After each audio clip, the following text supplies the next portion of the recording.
आपल्या मेनला किती आर्ग्युमेंट असतात? 3.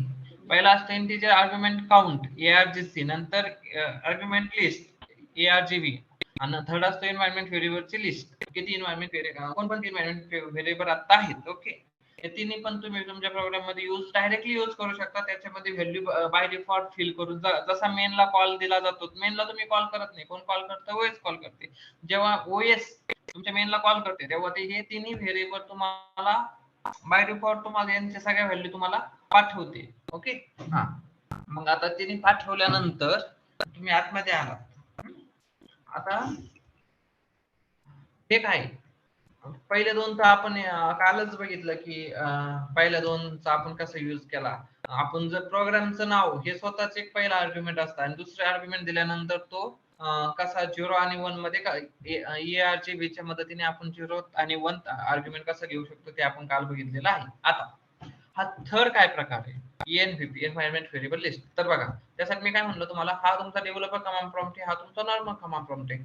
दोन्ही कमांड प्रॉम्प्टच आहेत ना, पण एकीकडे cl.exe ही कमांड चालत नाही, एकीकडे cl.exe ही कमांड चालते. असं का होतंय? ओके, तर तुम्ही कोणी एकदा ट्राय करता का? कोणाला सांगता येईल का याचा आन्सर? कोणाला माहित आहे का की ते cl.exe चालत नाहीये पण इथं चालतीये? असं काय काय झालं? तर ते डायरेक्ट रन होत नाही बघा. नंतर तुम्ही काहीतरी सेटिंग करता आणि नंतर ते चालतं पुढूनही. ओके, टीसी का टीसीसी, टर्बो सीसी टीसीस कमांड आहे ना? टीसीसी वाटतं. येस. तर मग आता इथं पण सांगतो मी तुम्हाला. तर जावा जेव्हा तुम्ही इन्स्टॉल करता ना, तर तुम्ही असं नंतर इन्स्टॉल केल्यानंतर असं जावा सी केलं ना, की तिथं ते रनच होत नाही. तुम्ही तर म्हणता अरे मी जावा जावा तर इन्स्टॉल केलंय, मग हे जावा सी माझं रन का नाही होत? तर ते काय म्हणतो, तू माझ्या लोकेशनला ये.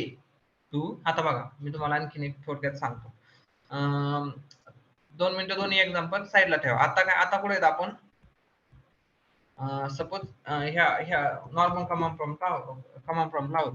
आता जावा सी दोन्ही कमांड प्रॉम्प्ट वरती चालते, डेव्हलपर पण आणि याच्यावर पण बघा.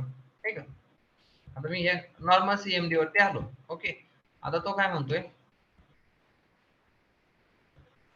तुला माझं cl.exe यूज करायचंय ना, तर तुला काय असं ते चालणारच नाही. एक ऑप्शन काय आहे, तू काय कर, सी ड्राईव्ह मध्ये जा, मायक्रोसॉफ्ट मध्ये जा, प्रोग्राम फाइल्स,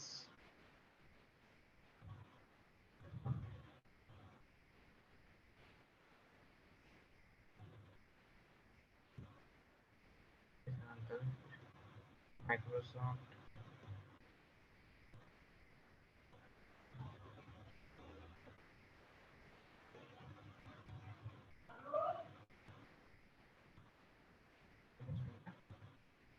लोकेशन बघूया, हा ते आहे.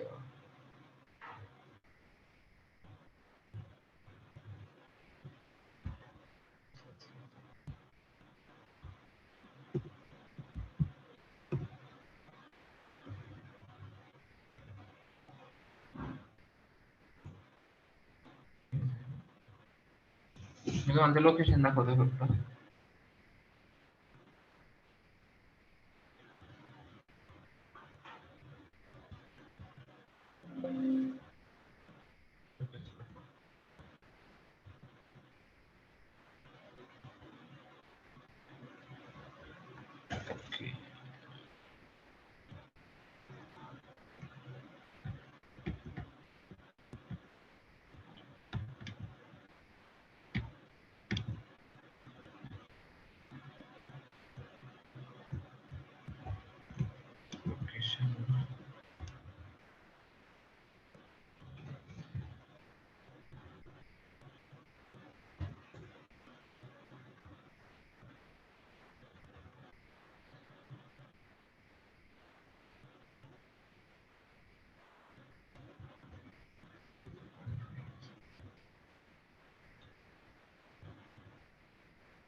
घेण्यापेक्षा मी डायरेक्ट तुम्हाला जावाच घेतो ना. एकच मिनिट थांबा. जावा बघू द्या. हे जावा तुमचं. ओके. हा, हे तुमचं जेडीके तुमचं जेडीके आणि जेडीके नाही लागत आपल्याला. आपल्याला काय लागतं जेआरई. हे तुमचं बिन. ओके. हे बघा जावा.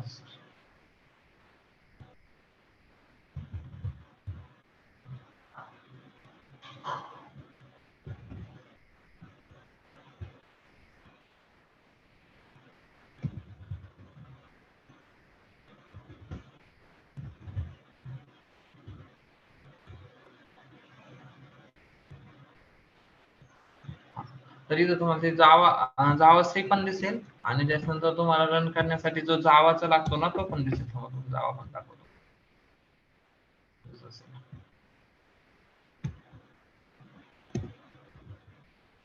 दिसतंय. ओके. तर हे काय आता बघा नीट बघा.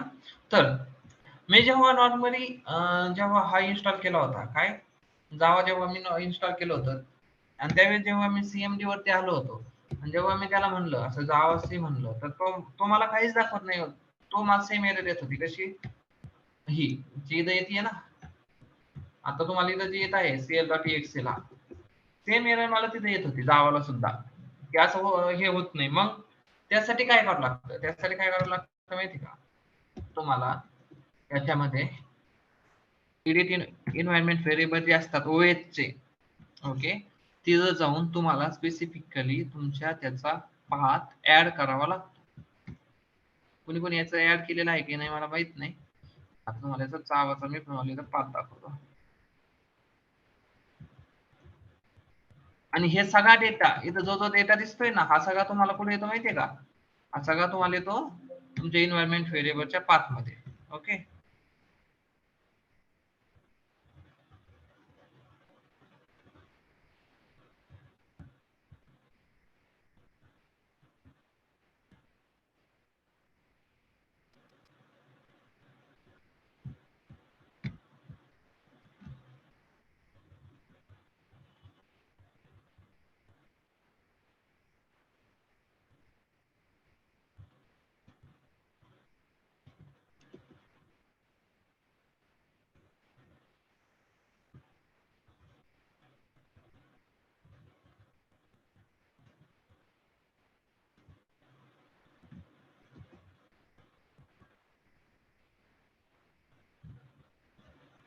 इथून जायचं तेच आहे. फक्त ते एडिटची परमिशन नव्हती. हे एडिटची परमिशन आहे. हे बघा हे सगळे तुमच्या काय झाले पाहता. तिथं बघा तुम्हाला जावाचा पण पाथ दिसेल. दिसलाय की सांगा कुठे गेला. जेआरई बिन दिसतंय.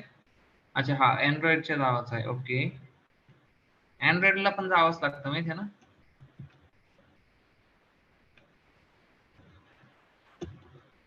अच्छा अँड्रॉइडच्या जावाचा पाथ सेट आहे. चालतंय. त्याच्यामुळे रन होतोय. नॉर्मल जावाचा नाही का.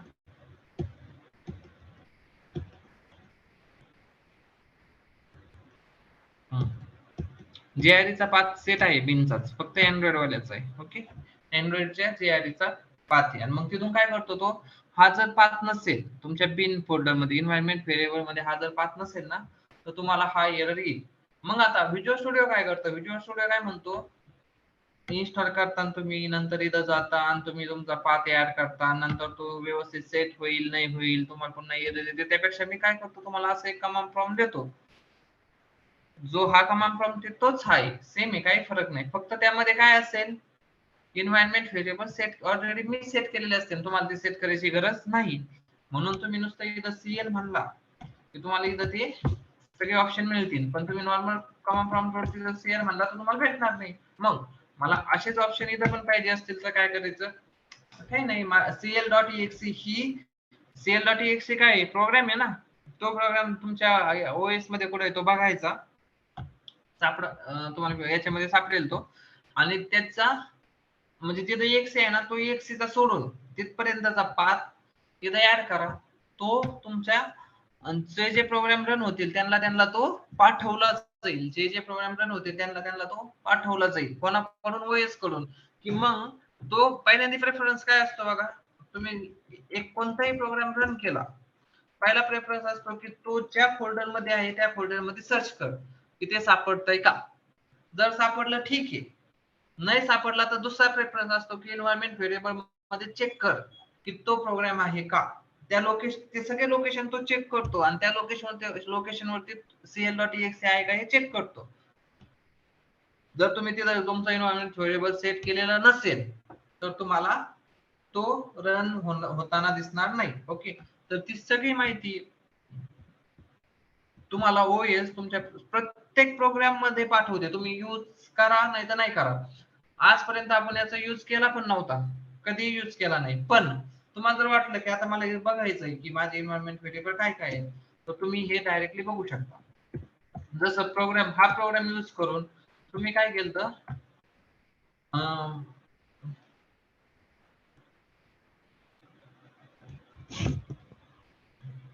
ह्या प्रोग्राम यूज करून तुम्ही काय केलं, एक एक एक एक व्हॅल्यू घेतली आणि पुढे रन करत राहिला. आता आपण काय करू, फाईल नेम घेतलंय नाही तर एन्व्हायरमेंट नेम घेऊ, ते env म्हणून नुसतं, आणि इथं काय म्हणू, env घेतलं त्याला आता env इक्वल टू नल म्हणू. स्टार्टिंगला env इक्वल टू काय म्हणू, नल म्हणू. ओके, आणि आता तुम्ही फाईल नेम इथं द्या. आता तुम्ही काहीतरी एक हार्डकोड तिथं आपण जे आधी दिलं होतं तसंच environment env डिटेल्स म्हणा, txt म्हणा. ओके, फाईल हँडलिंग केला आणि नंतर फाईल मध्ये इथं आता जो काय टाकायचंय ते आता आपण लिहूया. ओके, तर बघा आता मधला कोड मी टाकला, नंतर फाईल क्लोज करतोय, ते ऍज इट इज राहून द्या. आता मी मध्ये काय लिहितोय बघा, फाईल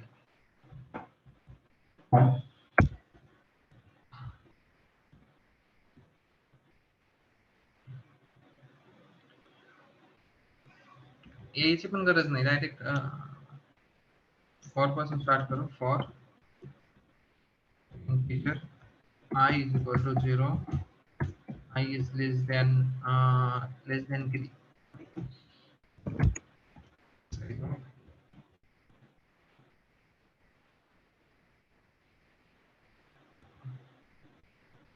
साईज आपली भेटणार नाही.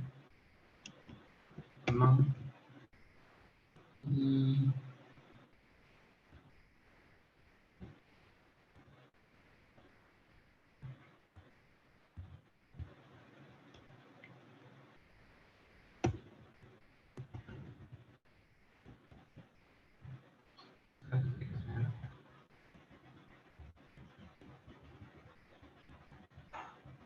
बघू साईज आपली काय येते. साईज ऑफ करा, तुमच्या त्याचा साईज घ्या, EN50 चा EN50 नंतर divide by size of EN50 EN50 of 0, पहिल्या एलिमेंटचा साईज किती आहे ते. हे साईज ऑफ आता प्रॉपर वर्क होते की नाही बघ, कळेलच आपल्याला, कारण की स्ट्रिंगचा आहे, नॉर्मल टोनचा आहे नाहीये. ओके, व्हेरिएबल नंबर ऑफ आहे, त्याच्यामुळे तो आता पर्टिक्युलर त्याची साईज आहे का नाही कळेल आपल्याला. नाही, इथं प्लस प्लस करा. झालं झालं की आता फॉरच्या लूप मध्ये आलो तुम्ही. ओके, आता काही नाही. आता फक्त printf म्हणा, printf आतमध्ये तो म्हणतो जीपी कशामध्ये लिहू, तुमच्या जीपी फाईलचं नाव द्या. काय नाव दिलं आपल्या फाईलला आपण, फाईल दिलता का. Okay, pointer to file. Okay, फाईलचं नाव द्या आणि नंतर काय म्हणा, env ऑफ I म्हणा. I म्हणले तुम्हाला ते प्रिंट होईल. हे संपलं की नंतर फाईल क्लोज करा, बस एवढाच प्रोग्राम आहे. ओके, डायरेक्ट इथं प्रिंट होईल आणि त्याच्यानंतर पुन्हा फाईल मध्येच काय म्हणा, printf त्याच्यामध्ये एक स्लॅश इन ऍड करा फक्त. ठीक आहे, प्रिंट झालं काय ऍड करायचं, स्लॅश.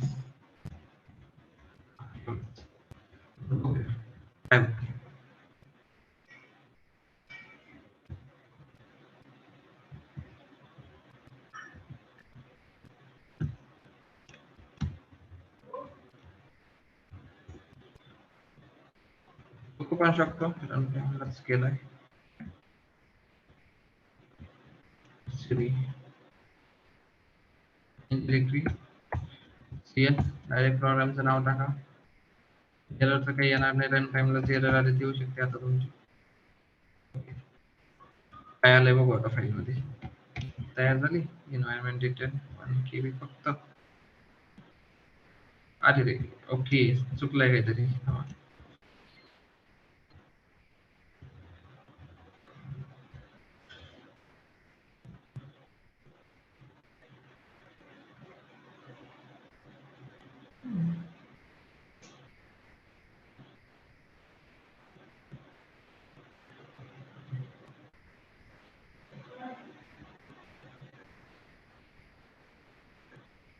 ओके फाईल घेऊ का एकच मिनिट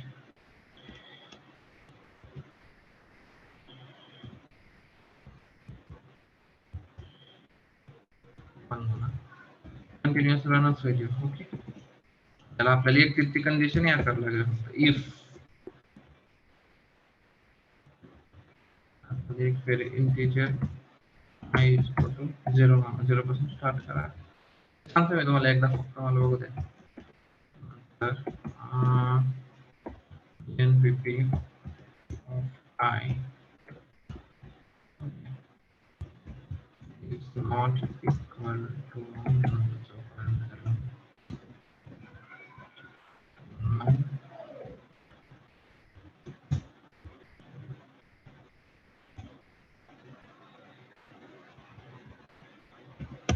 equal to null किंवा npp of I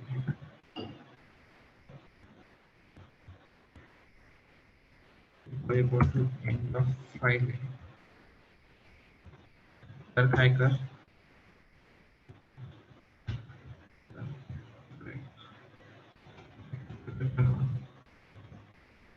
I processor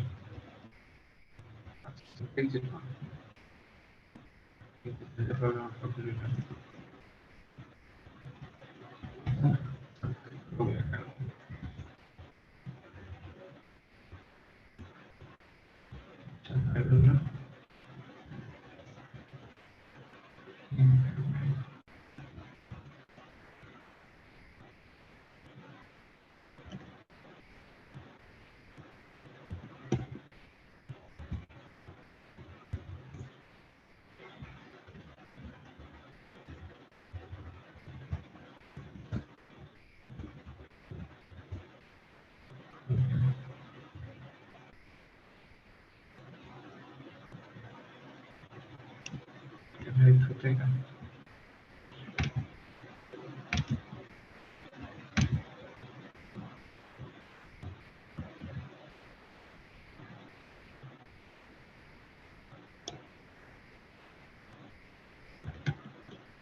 सगळ्यात होती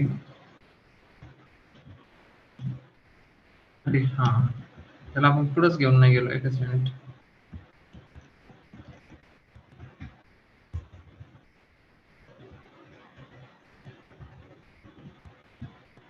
सिच्युएशन मध्ये डायरेक्ट एक्झिट केलेला आहे अशा प्रकारे प्रोग्राम बनलेला आहे हा त्याला काय केलंय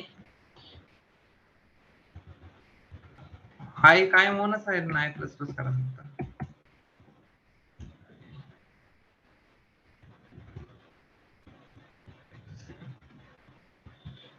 म्हणून लोकेशनला जातो ना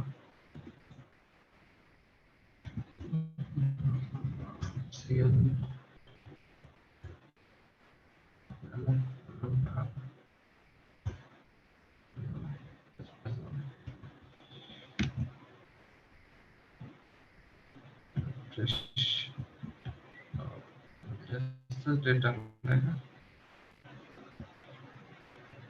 पुन्हा डिलीट करू आपण ते खाली एकच मिनिट आजचा पण आलेलाच ना त्यामध्ये डिलीट करू पुन्हा रन करू आता बरोबर आलाय समजून सांगतो मी आता बघा फक्त एकदा डेटा बघून घ्या हा तर हे काय सगळे हे सगळे तुमचे एन्व्हायरमेंट व्हेरिएबल आहेत बघा तुम्ही सगळे बघितले एवढ्या ठिकाणी तो तुमचा प्रोग्राम चेक करतो की तुमची फाईल तुम्हाला ती भेटते का. समजतंय बघा. मग इथं काय काय आहे, लोकेशन बघून घ्या फक्त, बाकी काही नाही. अँड्रॉइड एसडीकेचा पाथ अपडेट बघा कोण किती डेटा इथं. हे सगळे सगळे सगळ्या लोकेशनला तो जातो आणि तिथं चेक करतो की तुम्ही जी दिलेली फाईल आहे ती इथं आहे का. असेल तर तिथून रन कर, नसेल तर नाही. समजतंय. या सगळ्या लोकेशनला जातो. हा मला हे लोकेशन लागत होतं. इथं भेटला आता. तिथं लोकेशन आलं त्याच्यामध्ये इथं आहे ना. विज्युअल स्टुडिओचे प्रोग्राम करायचा.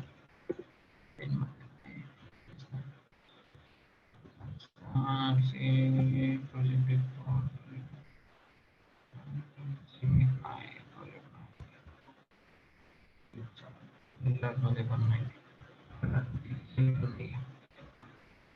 टूल्स याच्यामध्ये काय आहे.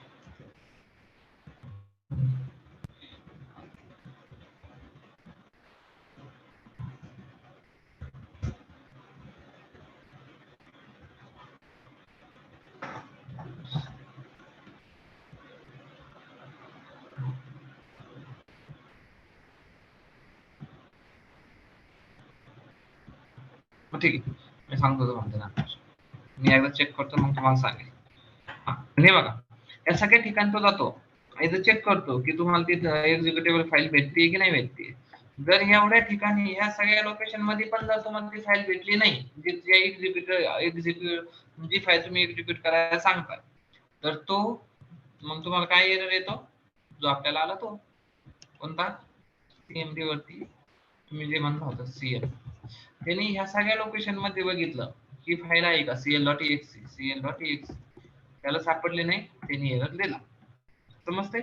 हा एरर जर घालवायचा असेल तर मला ते एन्व्हायरमेंट व्हेरिएबल मध्ये जिथं ही CL.exe चं लोकेशन आहे, मायक्रोसॉफ्टचा व्हिज्युअल स्टुडिओ हे जे मी इन्स्टॉल केलेलं आहे याचा टूल सेट येत आहे. ऍक्च्युअली मला ते लोकेशनच सापडा नाही आता, कारण त्याची गरज पडत नाही.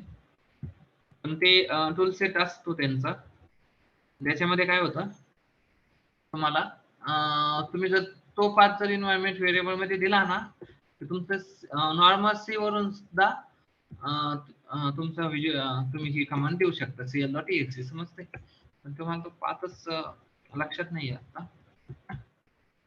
वेगळाच येतो कुठंतरी इमेज बेर मध्येच, कम्युनिटी मध्येच, ह्याच फोल्डर, कोणत्या तरी ह्याच फोल्डर मध्ये सर्च करायला जर जास्तच वेळ जाईल. CL.exe सापडला, दिसतोय. त्याचं लोकेशन बघू काय कुठे. मल्टिपल CL.exe ते असू दे. ओपन फाईल लोकेशन मध्ये हे लोकेशन बघायचं आहे. हा इथं आहे बघा तो. समजते. आणि हा जर पाथ तुम्ही सर्च केला तर हा पाथ तुम्हाला याच्यामध्ये सापडणार नाही, कारण की हा तुम्ही सेट केलेला नाहीये एन्व्हायरमेंट व्हेरिएबल मध्ये. बघितलं. त्याच्यामुळे तो प्रोग्राम कुठूनही रन होणार नाही. त्याला पर्टिक्युलर या लोकेशनला येऊनच रन करावं लागेल. आता बघा, मी काय करतो आता, इथं जातो. आता नाही रे बघा, आता हे मस्त आहे. आता सीडी म्हणतो मी, या लोकेशनला मी आलो. आलो. आता मी याला म्हणतो CL.exe आणि त्याला, अरे आता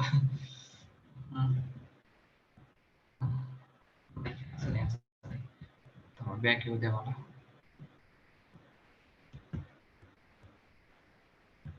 आता मी काय करतो बघा, मी ह्याच लोकेशनला थांबतो सीडी, आणि इथून त्या फाईलला रन करतो. ते कम्प्लीट लोकेशन देतो बघा. आता बघा CL.exe च की माझी CL.exe आहे, त्याला म्हणतो कॉपी ॲज पाथ. माझा कम्प्लीट पाथ मला भेटला. आता मी आलो इथं CMD वरती. ओके, इथं तो पेस्ट केला. तर मला ते रन करायचं आणि त्याला मी एका फाईलचं नाव देतोय. माझ्या फाईलचं नाव काय आहे, आता इथं वाटलंच तर हे ऑब्जेक्ट आणि हे तुमचं मी काय करतो, डिलीट करतो. एन्व्हायरमेंट डिटेल ही फाईल पण डिलीट करतो, शिफ्ट डिलीट. आणि आता फाईल हँडलिंग डॉट सी ह्या प्रोग्रामचं नाव मी त्याला देतो, file handling dot C. Error आली.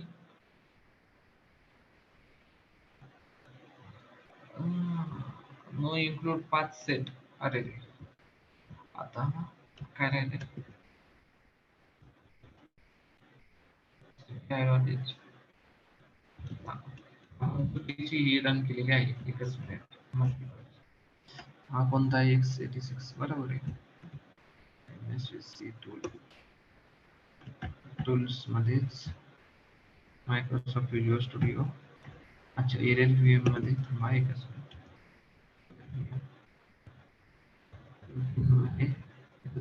x आहे का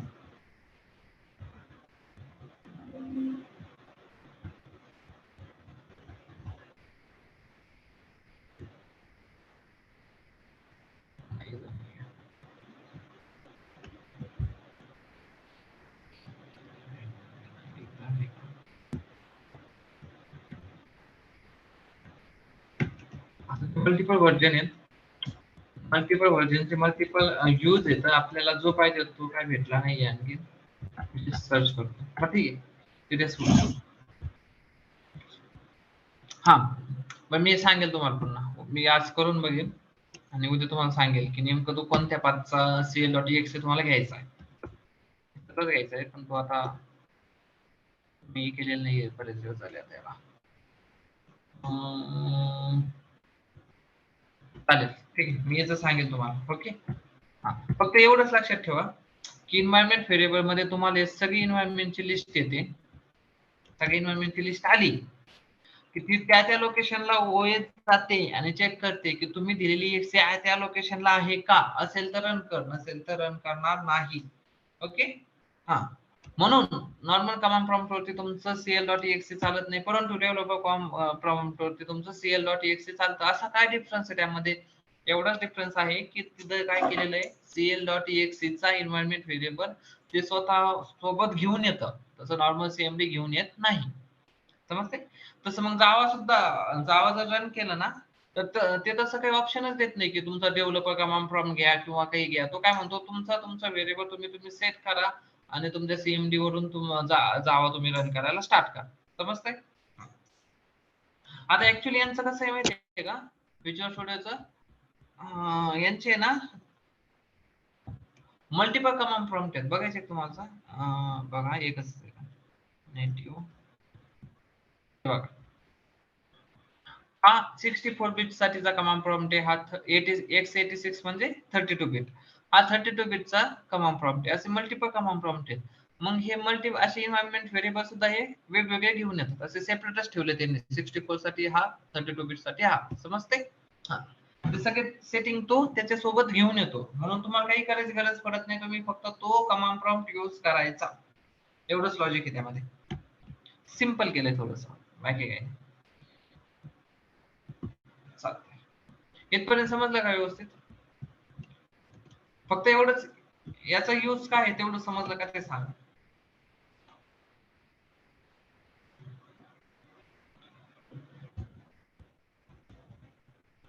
त्याची पण गरज नाही आता. पॉइंटर आहे आपल्या वरती. फाईल एखादी ओपन करताय तुम्ही.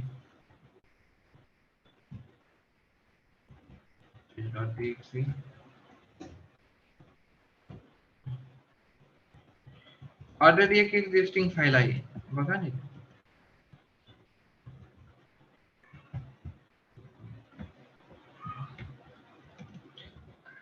हिला डिलीट करतो. दोन्ही फाईल डिलीट करतो.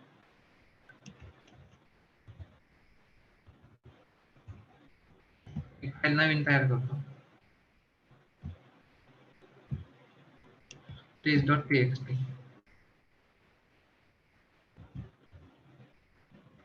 नाव मी यूज करतो आता माझ्या प्रोग्राम मध्ये.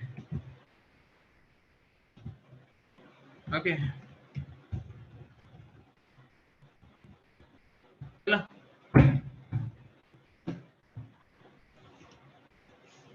आणि आता मी काय करतो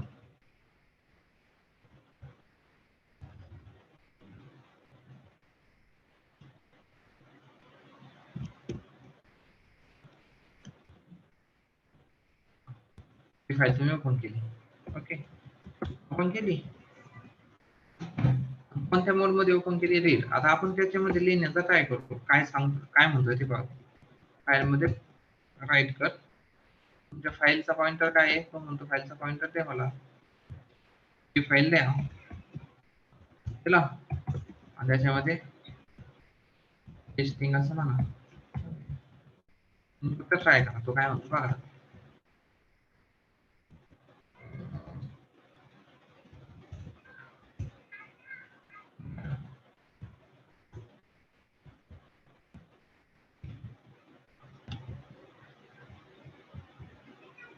तुमच्या फाईलमध्ये काही झालं नाही का?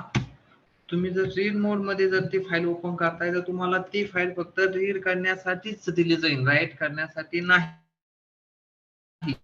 बघा तुमचा त्याने एरर पण नाही दिला, ऍक्च्युली त्याने एरर सुद्धा दिला नाही, त्याने काही केलंच नाही, ती लाईनच इग्नोर केली डायरेक्टली. समजतंय? तर राईट करण्यासाठी फक्त दोनच ऑप्शन, कोणते? राईट आणि अपेंड. ऍक्च्युली एरर द्यायला पाहिजे होतं. ठीक.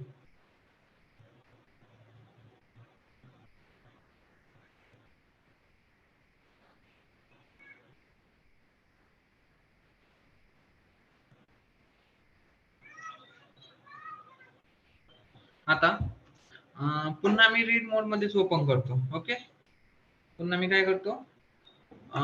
रीड मोड मध्येच ओपन करतो.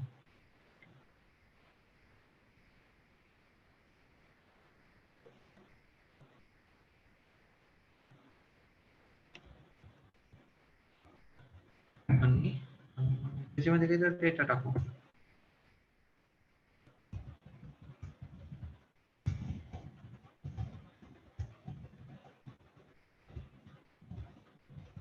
पण डेटा आहे, डेटा आहे.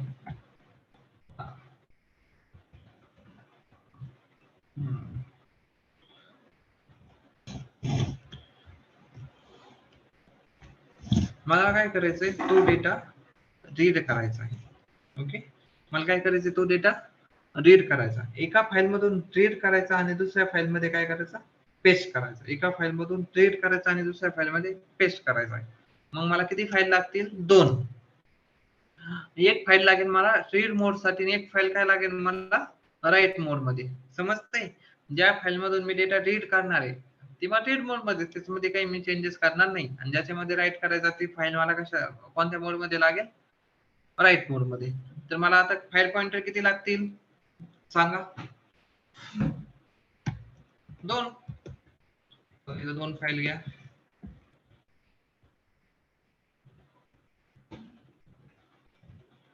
इथं म्हणा एस फाईल, इथं म्हणा D file. Source file, destination file. S file, इथं म्हणा डी फाईल.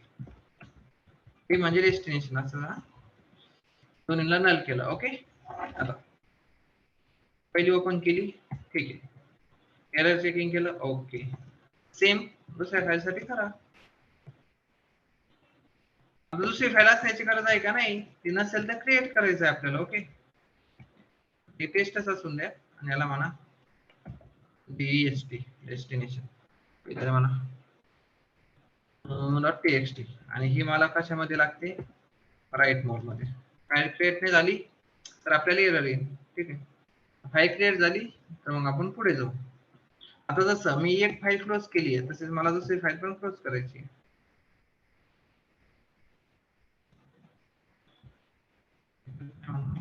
फर्स्ट फाईल होता ना,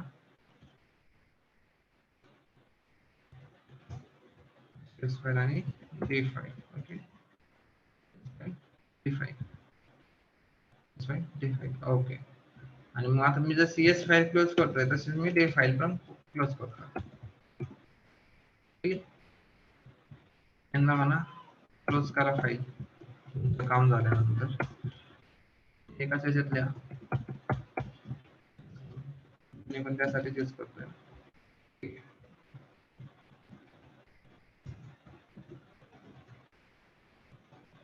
आता मला एक फाईल रीड करायची आणि एका फाईल मध्ये राईट करायचं, एका फाईल मधून रीड करायची, एका फाईल मध्ये राईट करायचं. ओके, इथपर्यंत काय झालं? माझ्या दोन्ही फाईल आता ओपन झालेल्या आहेत. मी त्यांच्यामधून आता डेटा रीडही करू शकतो.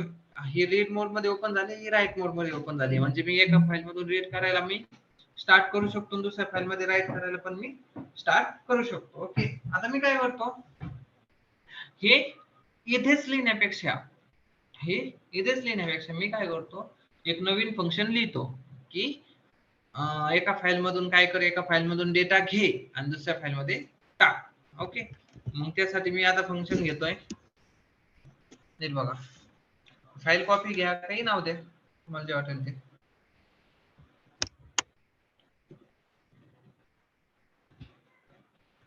ओके, आता तुम्ही डायरेक्ट फाईल इथं वापरू शकता का तुमचं, त्याला सांगायचं की मी हे फंक्शन माझं नंतर यूज होणार आहे, म्हणून इथं काय म्हणता तुम्ही, फंक्शन डिक्लेरेशन करून द्या.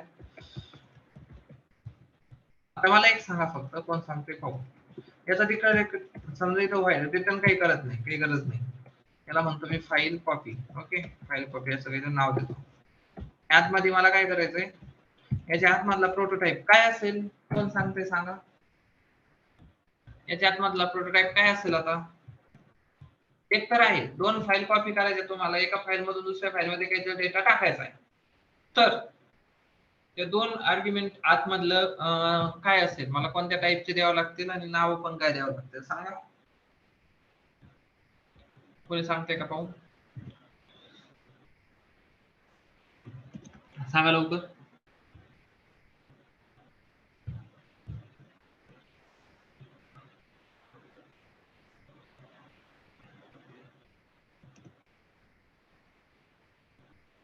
प्रोटोटाइप सांगा मला आतमधले, कोणाला सांगते ते का बघू.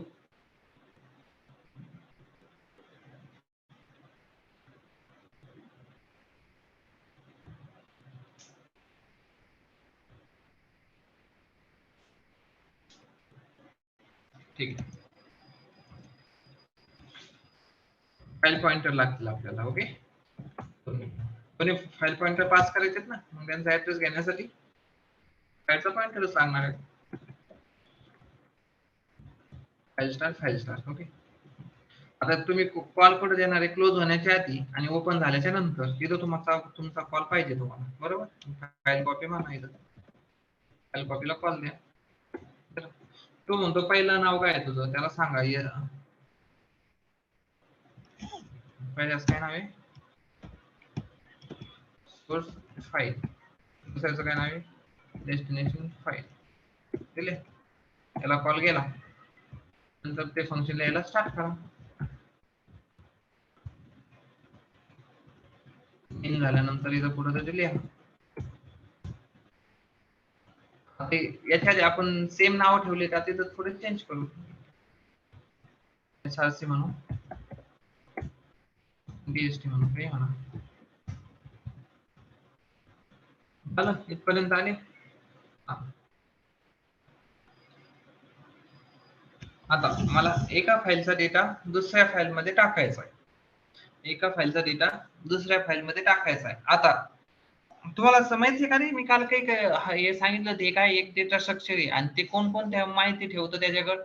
तुमचा फाईल स्टार्ट कुठं करायची, एंड कुठं करायची. एंड कुठं करायची म्हणजे काय, काहीतरी पॅरामीटर असेल ना, की त्याला समजेल की अरे ही फाईल एंड झाली आहे, त्याला म्हणायचं EOF, एंड ऑफ फाईल. काय म्हणायचं, EOF, end of file. End of file संपली, एंड ऑफ फाईल सापडला मला, याला म्हणायचं फाईल EOF. त्याच्या मदतीने, EOF च्या मदतीने आपण हे फाइंड आउट करू शकतो की माझी फाईल संपली आहे का नाही, लास्ट कॅरेक्टर माझ्या फाईलचा वाचून झाला आहे का नाही.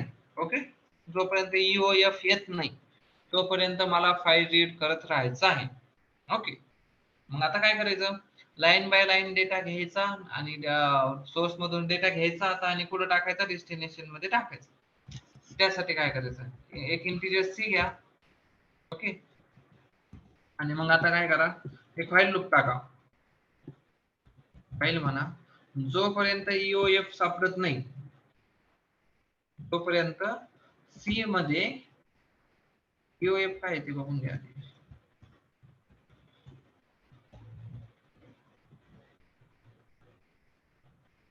हॅश डिफाइन दिसतोय, -1 ला दिलाय, कळतोय. हा, म्हणजे इंटिजर असेल तो. ओके, मग याच्यामध्ये इंटिजर काढून घ्या. जोपर्यंत मला C ला काय भेटत नाही, EOF भेटत नाही, तोपर्यंत काम करत राहा. कसं म्हणायचं त्याला, equal to get C. Character get कर, कॅरेक्टर घे, कुठून घेऊ, तो म्हणतो मला सोर्स दे, स्ट्रीम दे, तुमचा डेटा दे, डेटा कुठे आहे तुझा, अरे ह्या काय एसआरसी मध्ये माझा डेटा आहे. ओके, तो आता एसआरसी मधून 1 बाय 1 डेटा घेणार. पण असं मी कुठपर्यंत करू, असं मी कुठपर्यंत करायचं आहे, तर त्याला म्हणायचं असं तो करायचा आहे.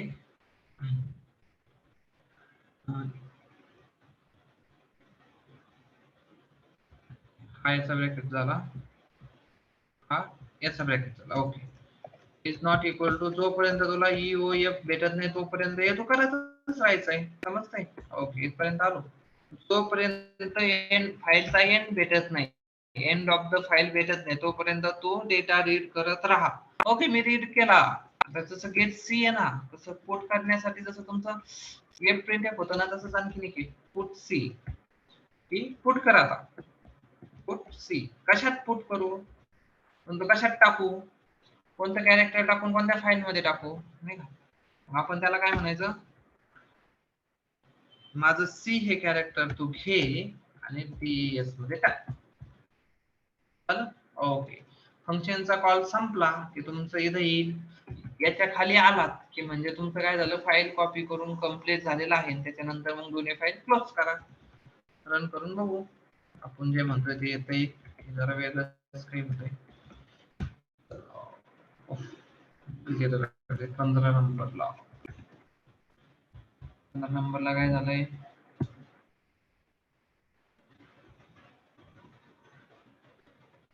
नंबरला काय झालंय, F file, P file. Okay, आता P नाही राहिला तुमचा, तुमचा झाला S फाईल आणि D फाईल. ओके, P ले जाईल, P झालंय. ओके, यस यस, अच्छा हे D होतं का, डेस्टिनेशन फाईल, हे पण डेस्टिनेशन. ओके, आता बघू झाली एक तयार, रन करा, झाली. आता बघा आपल्याकडे फक्त एकच फाईल होती, आता इथे 2 फाईल दिसायला पाहिजेत तुम्हाला. डेस्टिनेशन दिसतीये, त्याच्यामध्ये डेटा आला का ते पण बघू, डेटा पण आलाय, दोन्ही डेटा सेम आहे का ते पण बघू. आता टेस्ट मध्ये जो डेटा होता तोच डेस्टिनेशन मध्ये आलाय का,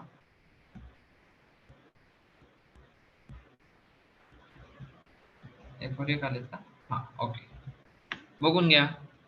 सर्व डेटा तुमचा एका फाईल मधून दुसऱ्या फाईल मध्ये आलाय का, याला म्हणायचं फाईल कॉपी. एका फाईल मधून दुसऱ्या फाईल मध्ये काय करताय, तुम्ही कॉपी करताय. समजतंय? मग आता आज आपण नवीन काय बघितलं, नवीन हे दोन कोण कोण काय काय नवीन बघितलं ते बघा. आज आपण नवीन हे बघितलं की पहिल्यांदा तर तुमचा फाईल संपते हे कळणार कसं, EOF ने, एंड ऑफ फाईल. ओके, तुम्हाला घेण्यासाठी फाईल मधून काही रीड करण्यासाठी काय येईल, तर गेट सी आहे. गेट सी ने तुम्ही रीड करणार 1 बाय 1 1 बाय 1 कॅरेक्टर तुम्ही काय करणार, रीड करणार. आणि ते तुम्ही कुठं टाकताय, पुट सी मध्ये टाकताय. टाकण्यासाठी म्हणजे फाईल मधून एका फाईल मधून घेताय आणि दुसऱ्या फाईल मध्ये टाकताय. ओके, टाकण्यासाठी काय आहे, पुट सी, पुट सी ने तुम्ही टाका. समजतंय? ओके, इथपर्यंत समजलं का सांगा.